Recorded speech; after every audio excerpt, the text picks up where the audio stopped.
Catat baik-baik omongannya. Ya, andai kita dizalimin orang, maka lebih baik kita di posisi mazlum daripada posisi zalim. Ya, catat baik-baik. Ya, seapapun yang kita hadapi, ya kita berusaha supaya nggak dizalimin. Kita juga punya hak untuk mempertahankan hak kita. Tapi kalau nggak ada pilihan lain, pilihannya cuma mentok. Ente ngezalimin atau dizalimin, mendingan dizalimin daripada ngezalimin.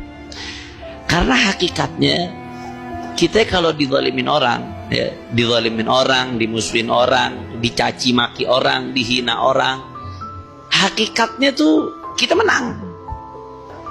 Walaupun yang zalim ini kelihatannya dia yang menang. Orang yang zalim itu sehebat apapun, sekuat dia apapun, hakikatnya dia kalah.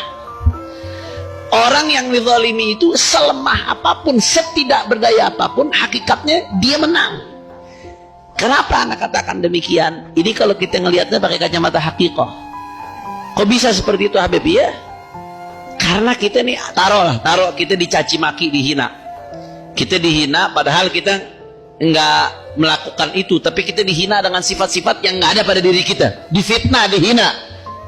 Nah, kita dihina antara dua. Kalau kita nggak maafin, nanti kita dapat pahala dia di akhirat. Kalau pahala dia habis, ya, dosa kita diambil buat dia. Jawab yang jujur, kita untung apa kagak? Untung. Dan di hadis Nabi SAW bertanya, atadruna manil muflis? Kalian tahu nggak siapa orang yang muflis, yang bangkrut, yang rugi? Sahabat ada yang bilang, ya Rasulullah, al-muflisu fina man la dirham wa la dinar.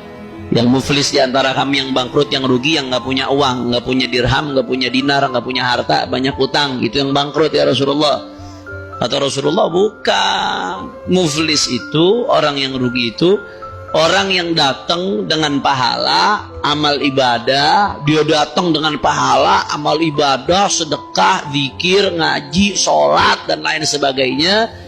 Tapi ternyata, faqad syatama hadza, dia udah nyaci fulan, maki fulan, ngehina fulan, mukul fulan, numpahkan darah fulan, ngerampas hartanya fulan.